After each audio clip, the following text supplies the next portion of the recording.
What is up, family? We are live. We are live, and I'm coming at you with five on this late night edition of Random Topic Tuesdays. Smash up the likes, do me a favor right now.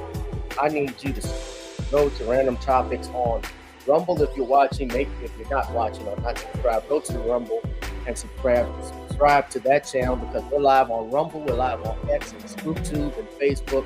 Whoever you are, wherever you are, I hope you're blessed and doing safe. Yes, Danielle, bless you too. I haven't had a chance to talk to you in a little bit. Hope everything is doing safe here. Let's get into it tonight. This is a late night one. I've been so busy even this week. I'm going to be busy again. Of course, there's a lot that's going on. Shout out to my people on X. Of course, earlier today, and what main thing we're going to be talking about are the JFK files that are going to be released, or have been released actually as of 2 o'clock Eastern Standard Time. The documents, I believe, right now are making their way to the National Archives as we speak, based off the information I saw that was reported.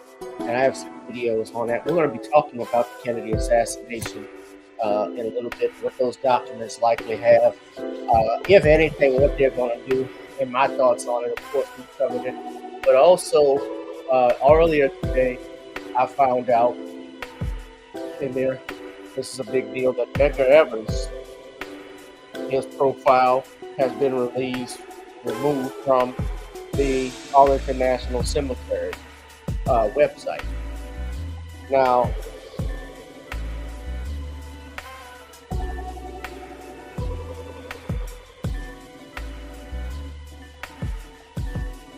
that's something we're going to be talking about.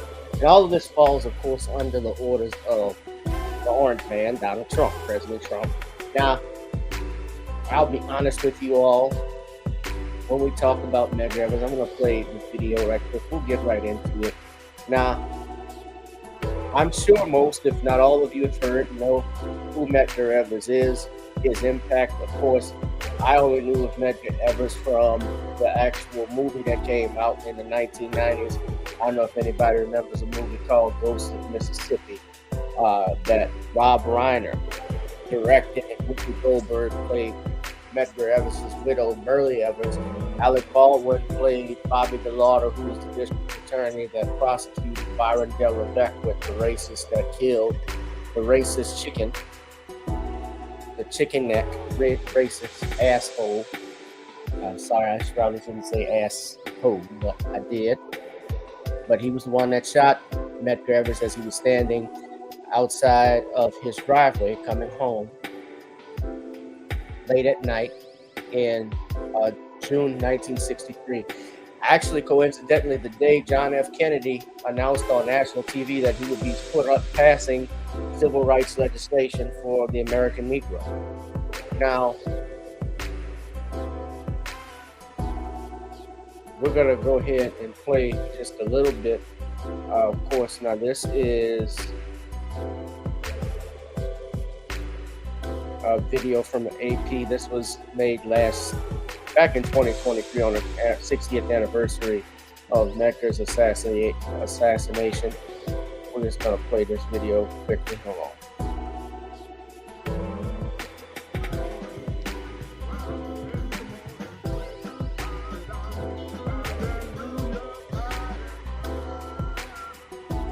Fair use.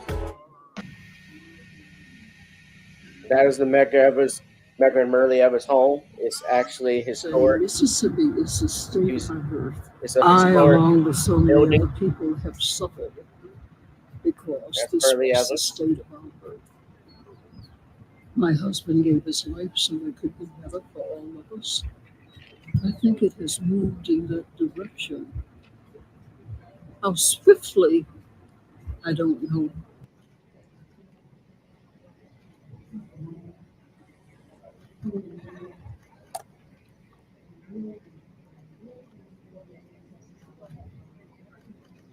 Of applause.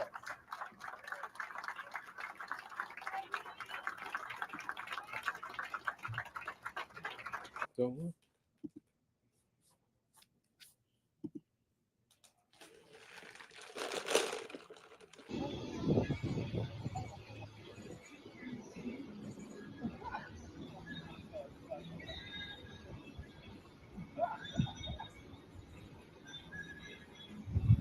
I don't know if that day will ever come in the United States. But we still have to keep working on that. And I'm still working toward that end. And I hope I will be able to do so until I take my last breath.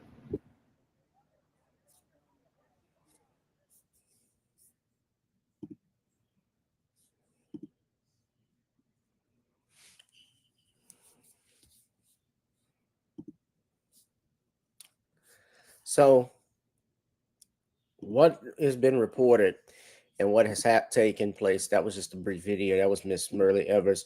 So, what's taken place since Donald Trump has enacted the DEI program, removal of all DEI programs?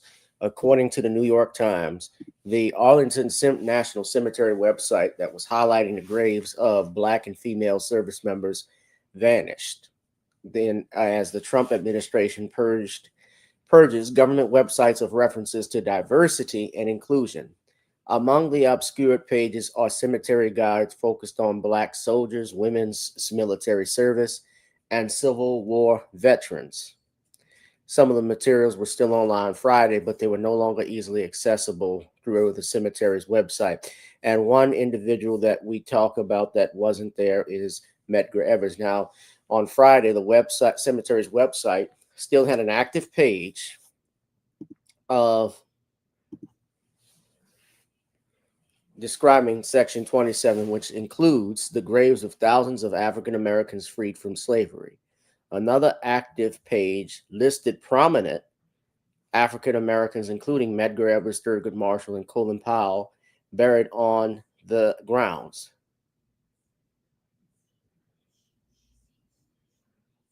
The restoration of any removed material would be carried out in line with President Trump's executive orders, the cemetery said.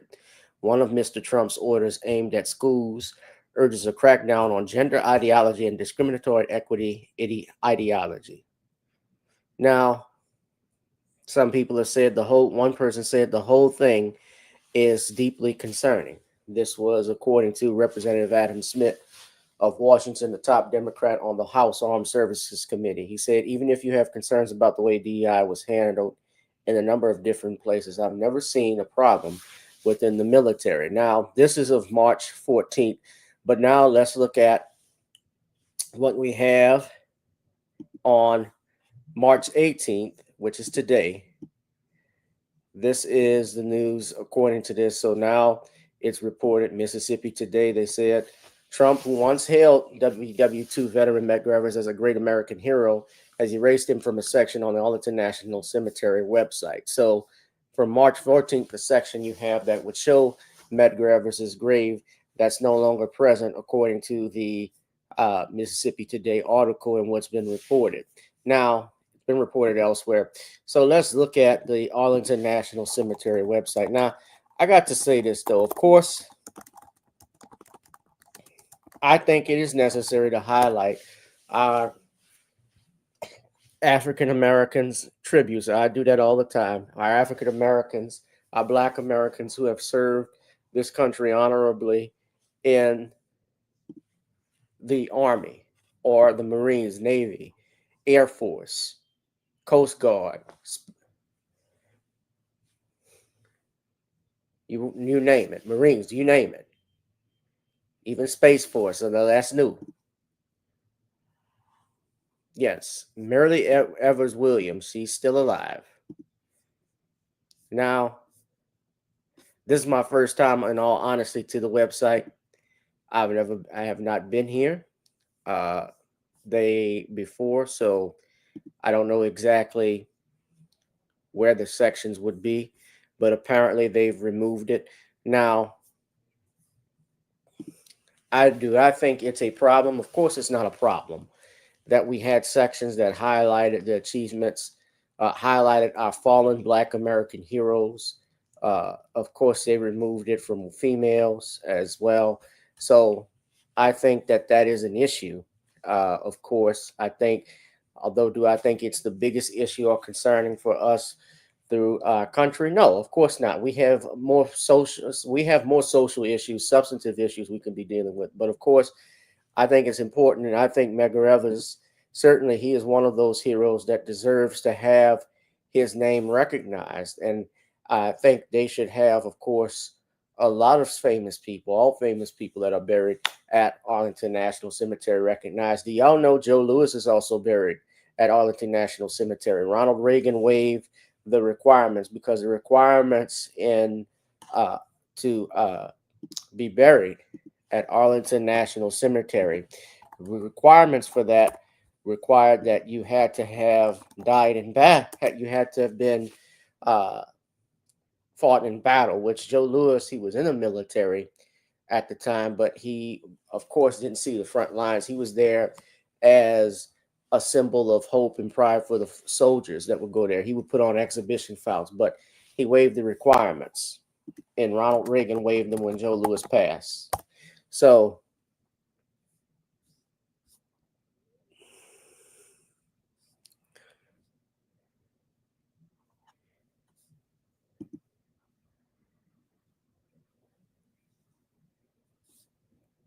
that's correct.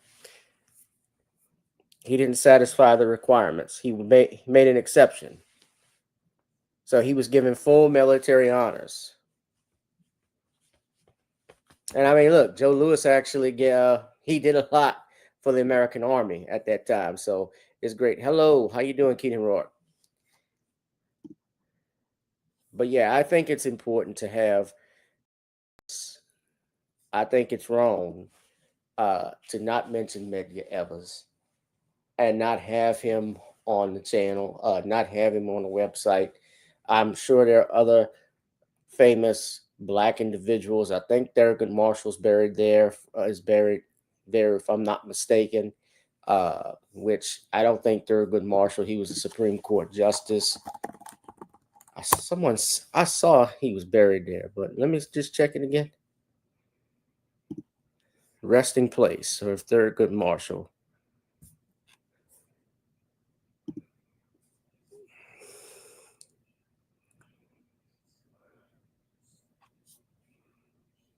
He is buried in Arlington National Cemetery. That's right.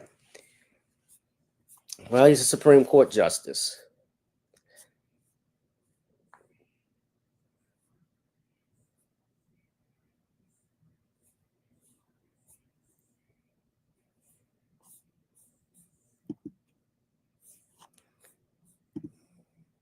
Y'all smash up the likes, smash up the likes, smash up the likes for Mr. Medgar Evers, ladies and gentlemen. Also, Medgar Evers' brother, Charles Evers, served in World War II as well. He was in the Pacific. And Charles Evers, who passed away actually just a few years ago, not too long ago, when he passed away, the brother Ron Hurd even told me how the NAACP wouldn't even acknowledge his passing. And that was because of what Charles Evers' politics. He was not aligned with the Democratic Party and not aligned with, obviously, the politics, I think, that the NAACP were doing at that time. Yeah, Charles Evers was 98 years old, 97 years old when he passed. Shout out to him. Shout out to Mr. Evers.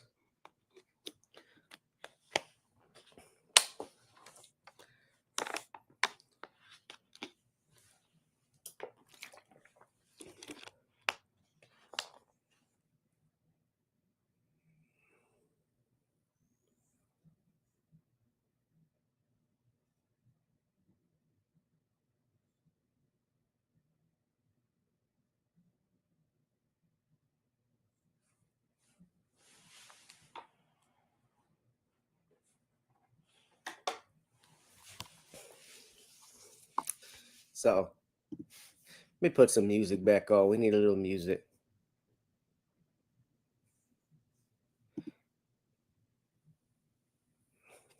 Oh, Medgar Evers was a Mason? Oh, okay. Yeah, Mrs. Evers was something else. Yeah, that's glad. I'm glad you met Mrs. Evers, man.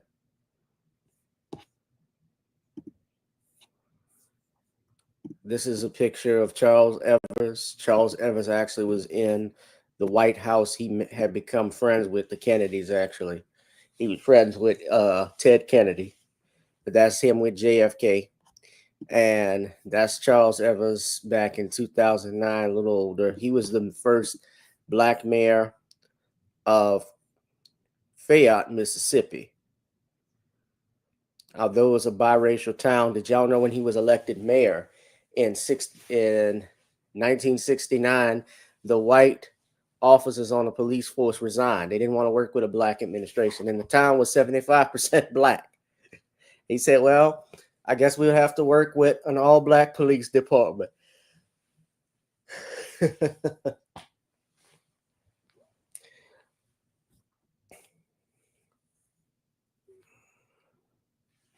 All right.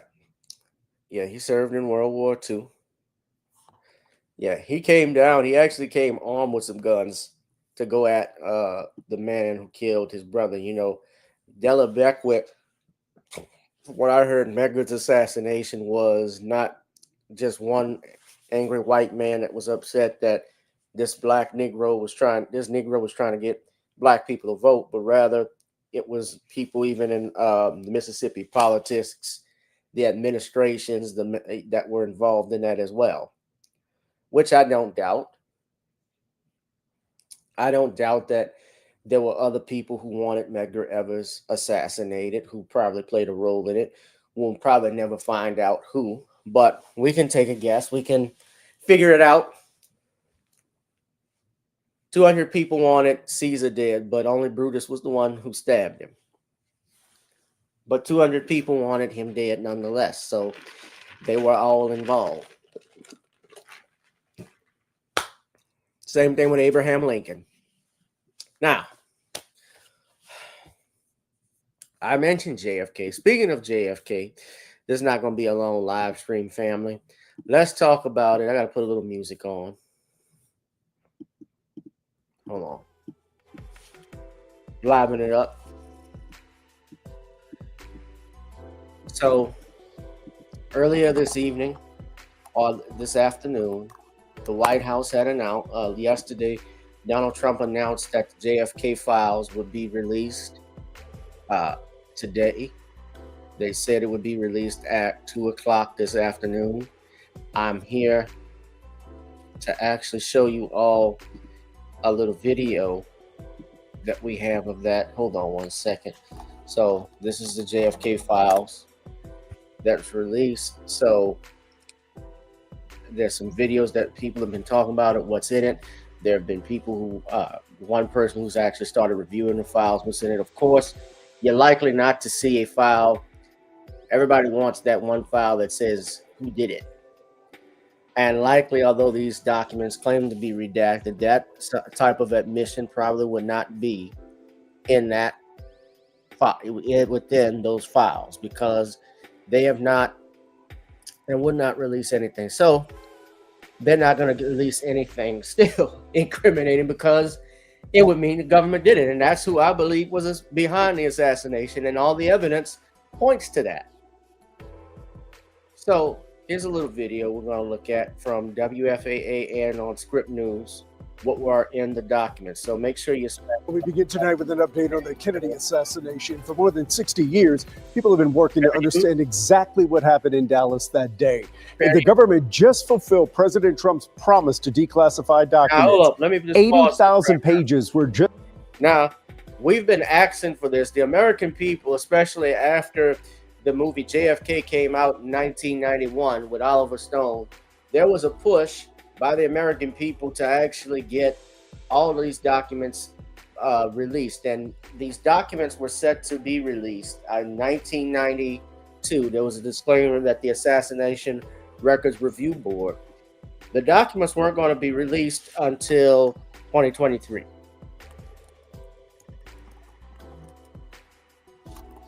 Now,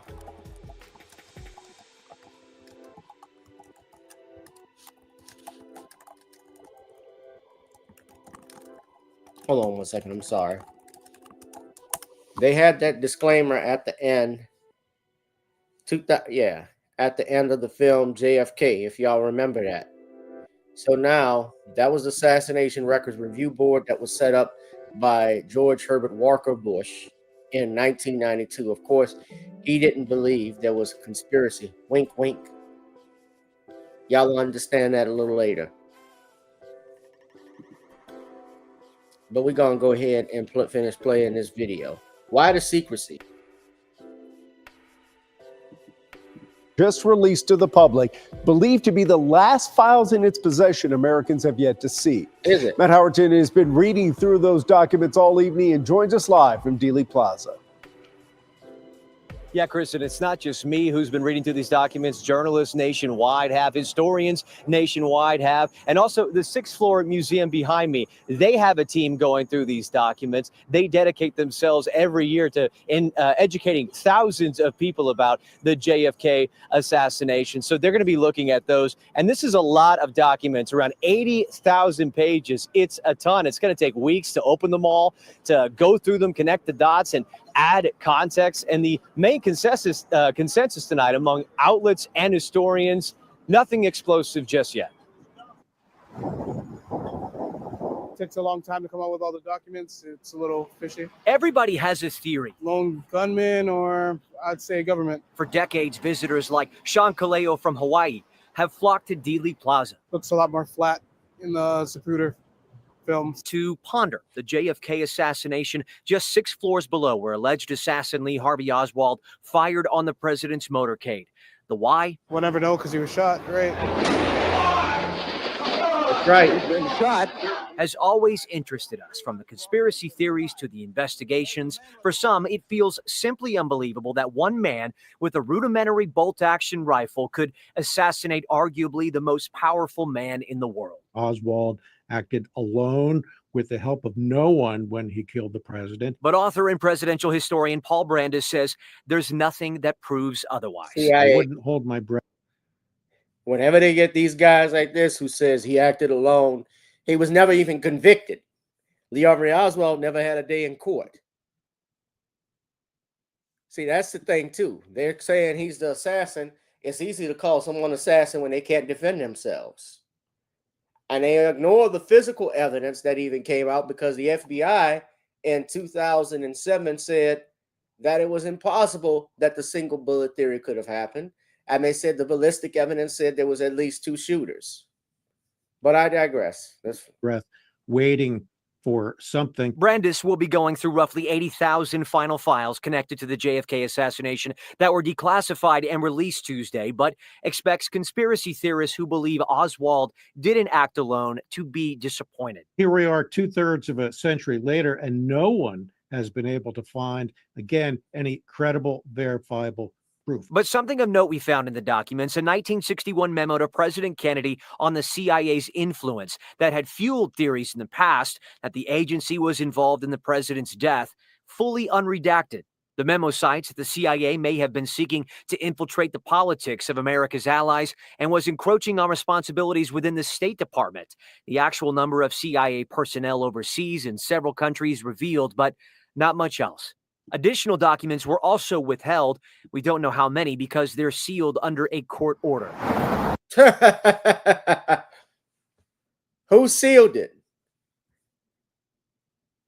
Now, I didn't even know they were going to say that. So they have more records that have been sealed under court order. Additional documents were also withheld.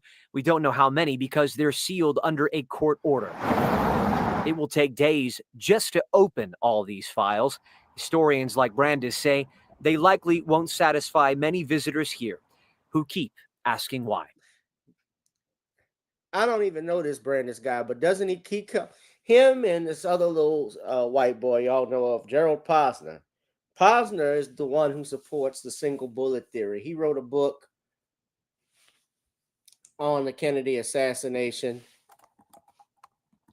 Addie's written books on Dr. King's assassination. This is Gerald, hold on, the mousy little white guy right here. This is Gerald Posner. Now, that's him.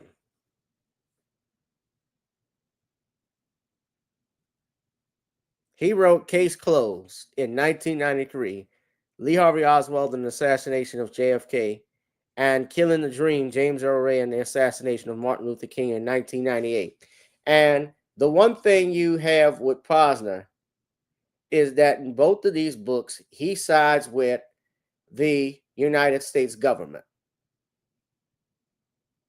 He is there. This is my opinion. I've never read his book, but it's just my opinion. He is who they picked to come up and write this stuff to discredit not only the people who question the actual official government story. He's there to cause confusion. A op. And he's not alone. And in fact, in declassified documents that have come out, and I'm going to type this up, you can look up this Operation Peacock. No, I say Peacock. It's Operation Mockingbird. I'm sorry. They came out and said how members of the Central Intelligence Agency, and this is not an alleged thing, this actually came out in the 70s in Senate hearings, how they have members of the CIA and government that are in national networks, like all your networks you think of, from NBC, CBS, ABC, Fox, all of them, Hollywood directors, agents that work for the United States government on behalf of the Department of, on behalf of the Department of State. So when we ask why these records have not been released, why the hesitancy, the records have been sealed, it's no secret. But there's some records that are under seal. You heard it yourself in that report. He probably didn't mean to say that, but he did.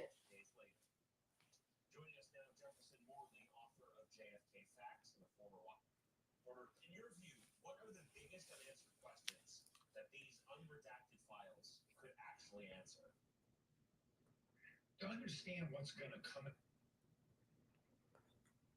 years, and what we've learned in the last 20 years, all of it undermines the official that one man killed the president for no theory is no longer tenable. It's not factually supported.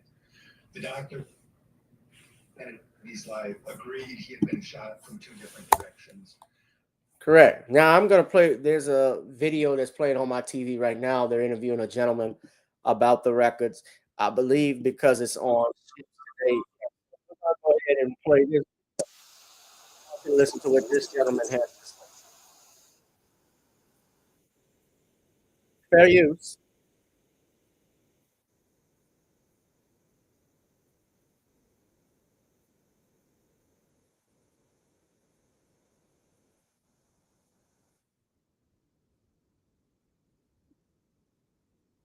Questions that these unredacted files could actually answer.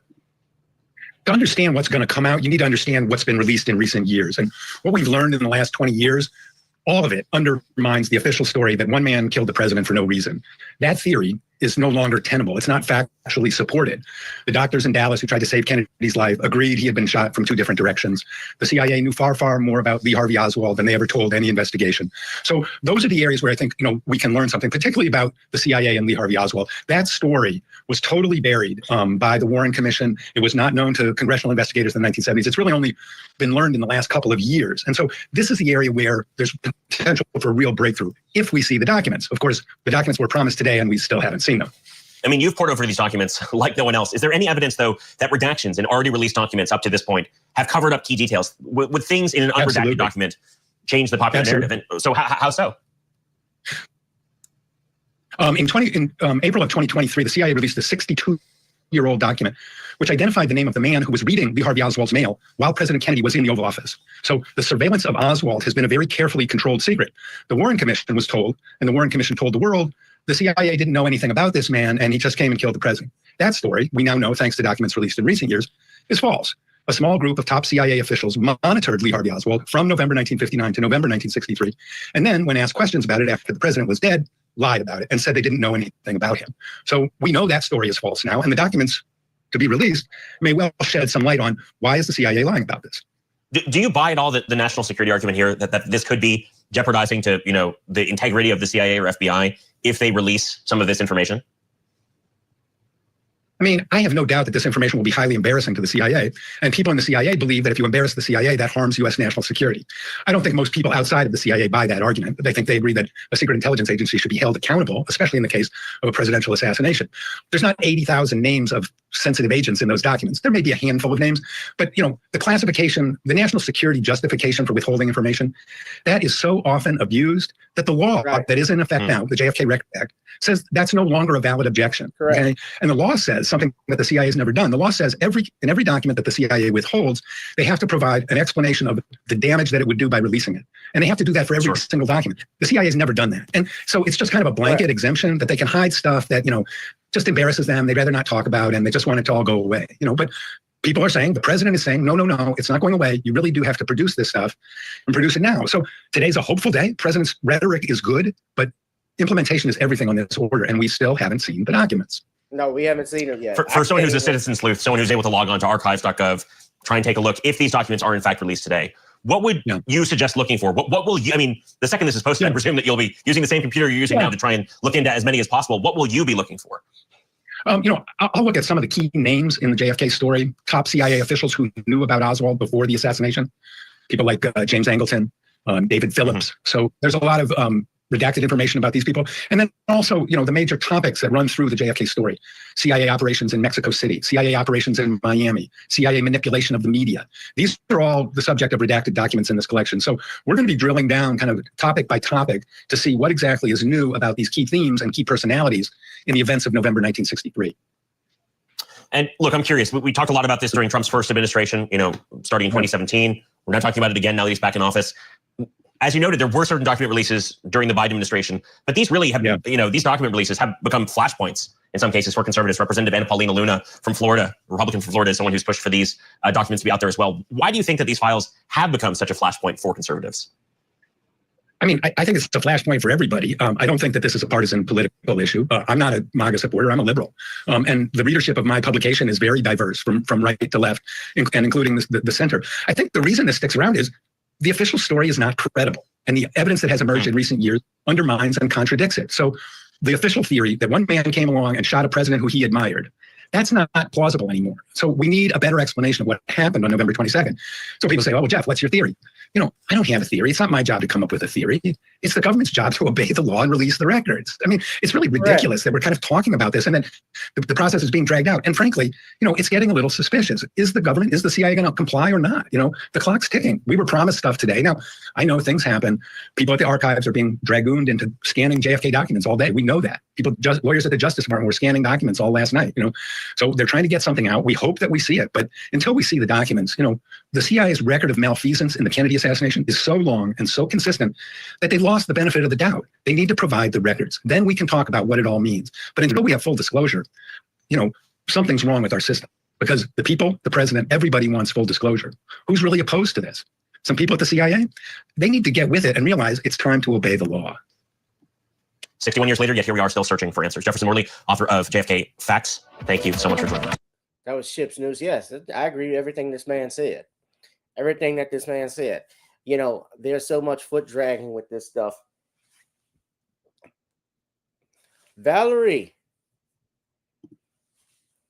how are you doing, dear? Valerie Denise Jones, ladies and gentlemen, every Friday, Valerie does a blog talk show, a channel, I don't know, a phone blog talk show with Judge Joe Brown. Valerie, you need to get this sissified little punk off my phone. He's up here crying like a little bitch. I'll miss you too. You know what? I've been busy, Valerie, so I haven't had a chance to come on. But you know what?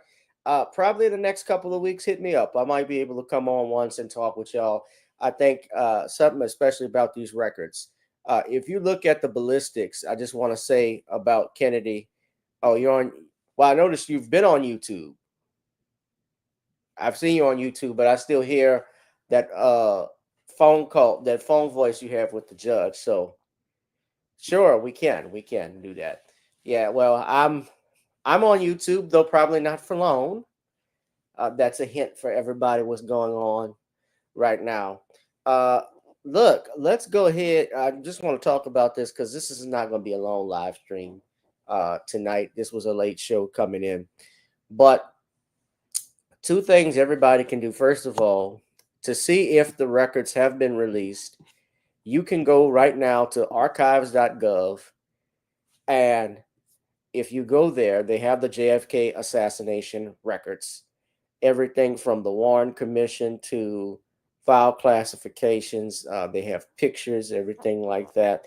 And these documents that are supposed to be scanned into the National Archives right now. Good evening, Phantom. Good evening, good evening. But what you also can do, I'm going to leave the link to this as well in the chat. I've told people about this documentary. There's a very interesting documentary called From JFK to 9/11, Everything is a Rich Man's Trick. That documentary has been shadow banned. It's been hard to find. But it is an excellent documentary on the Kennedy assassination and also where our world is today in regards to 9/11 and subsequently how our government, how our society, how our world is being run. And I encourage everybody to watch that documentary. And also the documentary Dark Legacy, JFK 2 by John Hankey. That is a must watch if you want to study the assassination of the president. Of course, Donald Trump even acknowledged that they weren't just releasing the JFK files. He was also releasing RFK and MLK's assassination files. Now, we already know because I've done research even into that, those cases, that there was some type of conspiracy even in the assassinations of Dr. King and Senator Robert F. Kennedy. And I happen to know, I know Judge Joe. Judge Joe was involved in Dr. King's James Earl Ray's retrial or attempted retrial because James Earl Ray was applying for post-conviction relief to have his conviction overturned. And it was his conclusion, had Mr. Ray not died so soon, he would have likely granted him a new trial because the ballistics evidence showed that rifle, supposedly from where that shot was fired out of James Earl Ray's rifle, it did not come, the bullet did not match. It was inconclusive. So could there have been or seem to have been reasonable doubt into Dr. King's assassination? Also, if you look up Dr. William Pepper, Dr. Pepper wrote a book, Act of Execution of State, talking about the assassination of Dr. King, and he actually tried a civil case against Lloyd Jowers. The King family sued, and the jury found that Lloyd Jowers and other individuals were liable for the death of Dr. King. So they clearly did not believe this lone nut crap that has been fed through our throats. Same thing with Bobby Kennedy. Most people may not know this, but with Bobby Kennedy, the ballistic evidence, Thomas Noguchi, who was and here's the same thing with JFK, guys. You have the medical examiners who are contradicting the official story, and yet the government is ignoring the medical examiners. The doctors at Parkland Hospital had solved that case, had exonerated Lee Harvey Oswald before these records requests have come out, before anybody.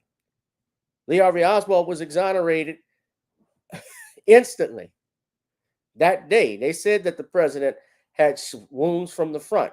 If he's in the book depository, he couldn't be up in the front on a grassy knoll or in the sewer.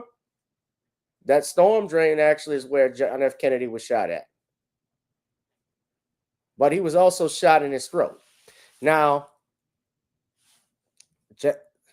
people can talk about him, people can love him or hate him, but I give Trump the credit where credit is due in releasing these files. Now, no other president, not Barack Obama, and you talk about your liberal presidents, not Obama, not Biden, not Clinton, they didn't release these. So, nice to see you. Are you exhausted? Well, I had a long day. Yeah, We'll have to give you a little more time, right? There's a lot of intrigue surrounding the release of the Epstein files, Martin Luther King files, John F. Kennedy files. Some current and former FBI agents are saying, some of them telling me, that they feel the FBI establishment came out ahead in the standoff sort of with the New York FBI field office over releasing the records, and your Attorney General Pam Bondi demanding them but not getting all that she wanted. Is that process still on track? I think that's one of the most often questions I've been asked the last couple of days, to release these records on Epstein, MLK, and JFK. Well, Pam Bondi's done a phenomenal job in every respect. And there could have been some holdback. I haven't heard too much about it, but they could. But the bottom line is the records are getting out. The Kennedy records are getting out. Those are the ones I really wanted to see the most, with the Kennedys. And during my administration, as you know, I released a lot of them. But then a lot of people started coming in, people that I respected, people that worked for the administration, asked me not to release the rest. And I respected that. They gave me certain reasons, but I respected that. And why? I did say, I must tell you, I said that probably wish I did release the whole thing, because I have no idea what's in there. But since then they found, and we found 2,000 more documents on Kennedy. And the one they want most is Kennedy, and it's going to be released. It's moving along, and it's moving along pretty rapidly. Good. They need to be released. But on RFK, something interesting, and I talked about the autopsy. Thomas Noguchi. Noguchi was a famed coroner out of Los Angeles. In fact, if y'all remember the movie, the TV series Quincy, he was the inspiration for the Jack Hugeman character. And Noguchi, when he performed the autopsy, he stated the powder burns from the powder burns that were on Bobby Kennedy were, the muzzle distance had to be, he was tattooed. Basically, he was shot at point blank range. The problem with that is, and the issue is, that Sirhan Sirhan was in front of Bobby Kennedy the whole time. He was in front of Kennedy the whole time. And Rosie Greer, Carl Euchert, Bethel Johnson, who was an Olympian who was campaigning for Kennedy, were there. They all had a hold of Sirhan Sirhan. The likely killer of Bobby Kennedy was none other than Thane Eugene Caesar. And I say that although Mr. Caesar is dead, Mr. Thane Eugene Caesar fled to the Fiji Islands, or the Philippines, I believe, not too long before he passed. And even Bobby Kennedy Jr. believes he was the gunman that killed his father, because a family friend of the Kennedys, guy who passed away, Paul Schrade, he had been working trying to get Sirhan a new trial and get him out of jail. He didn't believe Sirhan killed his father. After he had a chance to look at the autopsy, what made Bobby Kennedy change his mind was when he read Noguchi's autopsy. It was the perfect autopsy. And what you can do is watch this documentary.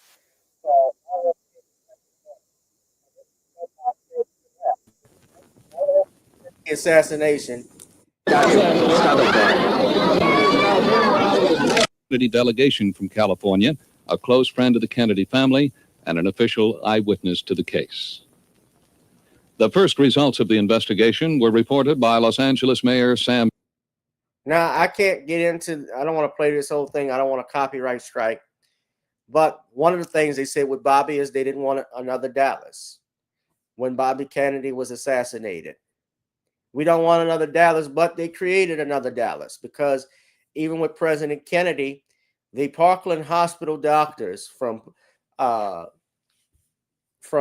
Dr. Charles Crenshaw to doctors from Dr. Paul Peters, Dr. Robert McCullen, they all said that the back of the president's head was blown off, and it looked as if a bullet entered through the front hairline. That's what Dr. Charles Crenshaw said. Hold on. I want you to listen to his interview.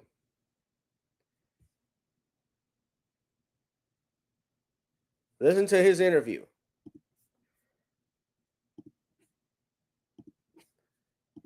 This is Dr. Crenshaw.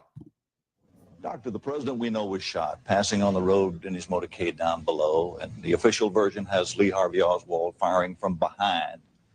From what you say and what you're describing, he was shot from the front. That's correct.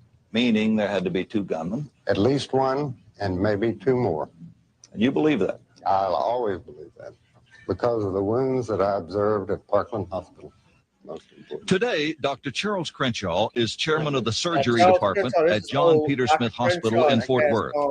But in the early 1960s, he was a third-year resident at Parkland Hospital in Dallas, assigned to the trauma team, where he had observed hundreds of gunshot wounds. Let's recall the scene that day. A bewildered First Lady, her clothing splattered with her husband's blood, stayed by his side as he entered the hospital. Among the surgical staff rushing into this medical chaos was Dr. Crenshaw, a junior member of the emergency room team who became an eyewitness to history. We ran into the emergency room and there was bedlam, total bedlam. People were running in, people were crying. Did President Kennedy have any vital signs when you reached the... He had barely a pulse. He had an agonal respiration. He had no blood pressure whatsoever. Did you see the tide, his life in effect, running out? Yes. However, God love him, Malcolm Perry. He didn't want him to die as much as all of us. He started closed chest massage, pumping on his chest, trying to make him come back or resuscitate the heart. After the medical team had done their best, had worked as hard as they could and realized it was hopeless, was there time for tears among those who had put so much emotion and effort into this? Just before the cleanup really started, there was blood and bandages on the floor. His back brace was askewed on the wall. I think it got to me the most when I looked and saw the red roses of Mrs. Kennedy in the cake bucket there at the head of the table. And there his blood was still dripping on it. I felt helpless. I wished we could have done more. I mean, here we had trained all our lives and we'd lost the President of the United States, and nobody wanted to be around. And Mrs. Kennedy came in, and she stopped and kissed his great toe. And then she went on the right side to hold his hand. And at that time, she took her ring off and put it on his small finger. And then he was wrapped in a sheet, and we placed him in a coffin. But before we did, I looked at the wound again. I wanted to know and remember this the rest of my life.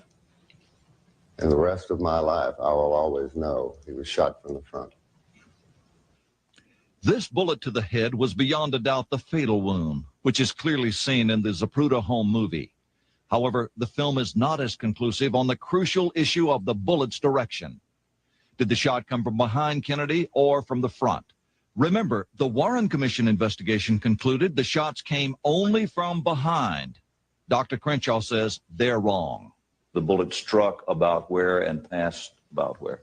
From here through. And taking out the back or the occipital part, the back of your head. This was gone in our view, and that's the reason we could see the cerebellum. So in other words, the back of the head, I'm not going to play too much more, but he said the bullet passed through here. Now, the most important shot also is what happened with the throat wound, and he's going to explain why that was an entry of the front. So basically, John F. Kennedy was shot also in the back, but in the front. So he had a triangle of fire that was placed upon him. That's what they've talked about. That's why in the movie JFK, they said it's a turkey shoot, because he goes down if you've ever been down Dealey Plaza and seen where it is, you can have a shooter in any of those buildings, even on top of the roof. You could also have a shooter from behind, from the Dow Tex building. You can have a shooter from the storm drain or on the grassy knoll. Had the bullet come from the back, what would have been the difference? It would have been much blown different. out the front. It would have gone Bullets a little more anterior and be a bigger blaster. The second wound? The second wound was here in the throat, right above the necktie. It was a small opening, very small, 3 to 5 millimeters, about the size of your little finger. In a slow-motion study of the film, President Kennedy grabs his throat with both hands, reacting, Crenshaw believes, as if he is shot from the front. Compounding the mystery is this photograph of the government's autopsy, showing a gaping wound in the president's neck. A tracheostomy incision was done at Parkland over the site of the bullet wound. Crenshaw says someone tampered with that wound after he last saw Kennedy's body, making it larger to resemble a bullet exit wound. Look, this is the size of the tracheostomy tube.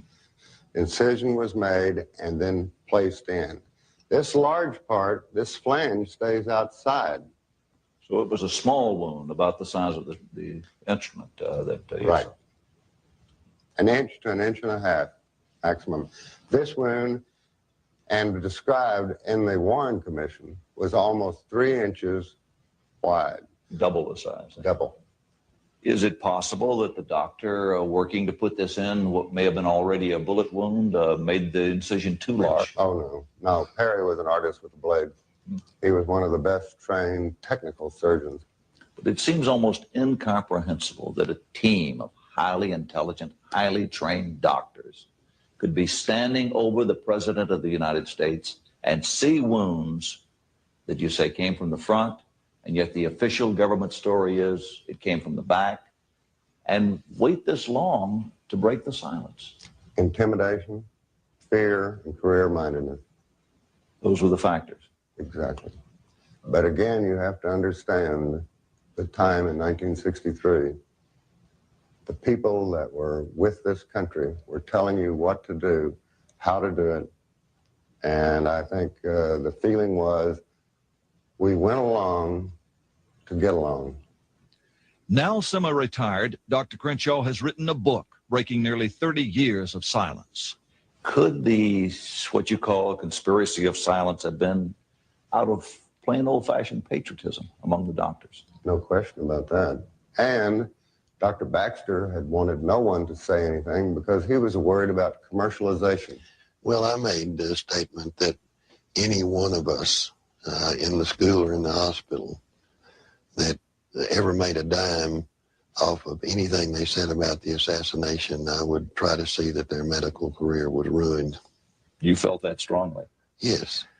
I don't know how many emotions were in that statement, but I felt like it was one that needed to be said. That's the reason I waited so long. I waited until I felt I'm at the end of my career. I don't fear my peers because I think they believe it too. This is the basement floor. He has been shot. Oswald has been shot. Now, he was present when that happened too, when Lee Harvey Oswald was shot. Dr. Crenshaw's role in history At a was not police over. station. Just 2 days later, another victim of the madness that gripped Dallas was wheeled through this hospital emergency entrance. Lee Harvey Oswald, the accused presidential assassin, was shot. And though mortally wounded, he too was brought here. Inside, there was another urgent rush of medics to the trauma room.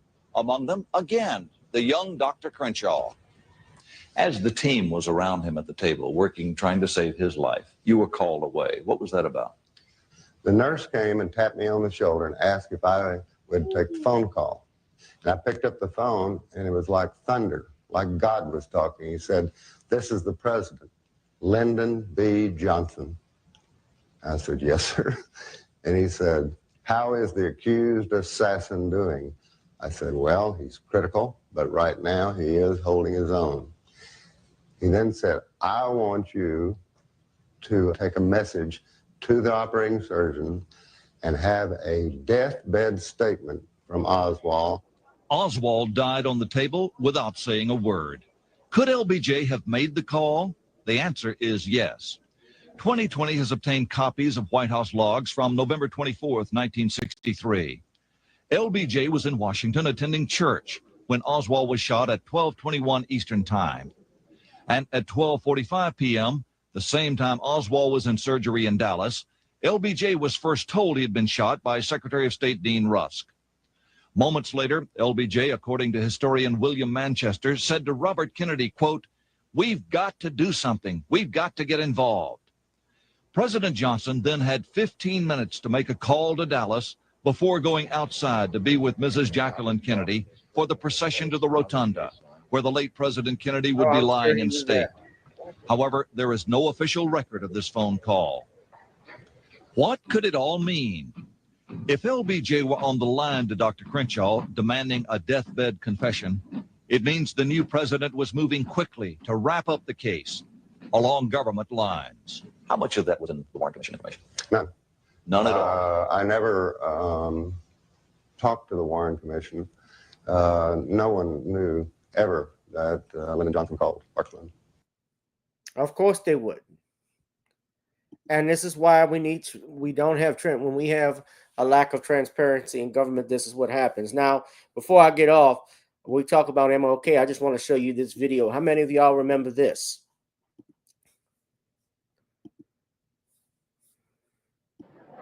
Some of the activities are geared especially for the young who did not have a chance this is the video to get the feel or to know what the civil rights movement actually was about. Hosting even as they marched, now they could have stopped in a hotel, but when you think about marching from Memphis to Jackson or Jackson to Memphis, that was a hotel. You stayed in churches, you stayed in people's homes, and that's how we got over. That's how we got through.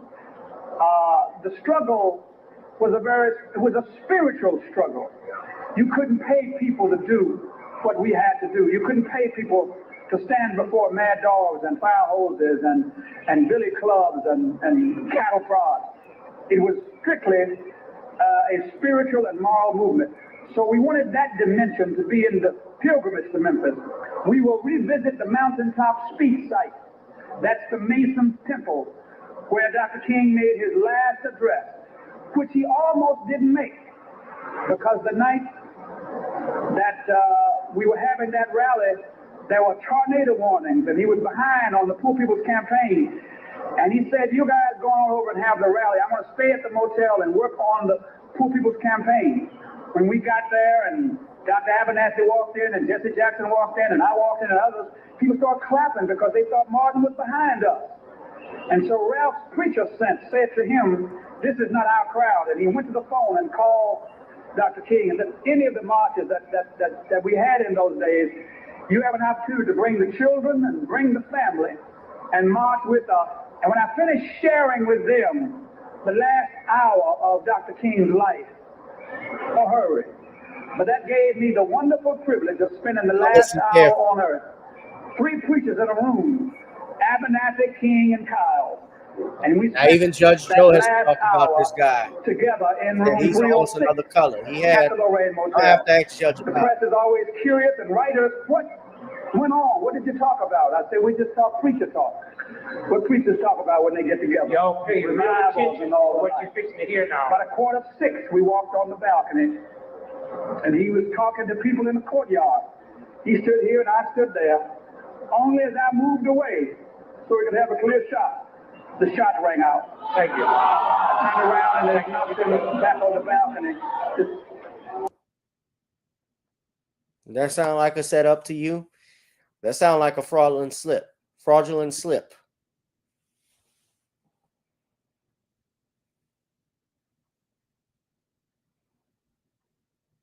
And that's the man who King was supposed to go over for dinner.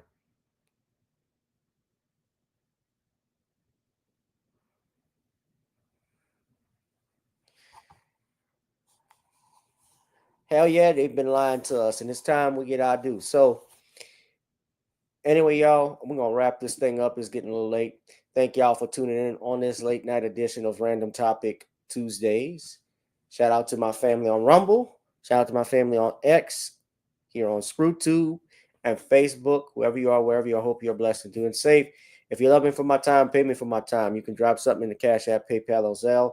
Subscribe to Rumble, and we will see y'all in the next one, ladies and gentlemen. Thank y'all for a wonderful evening. Be one, be safe, and be blessed. I'll holla. Whoever you are, wherever you are, I hope you are blessed and doing safe. Ladies and gentlemen, greetings, family. Of course, I'm tuning in. You see me without the glasses off today. But if you're looking for some opportunities, particular advertisement opportunities, then look no further at the link at the bottom to my email address. You can hit me up for advertisement opportunities. We are supporting and promoting your businesses here on this channel.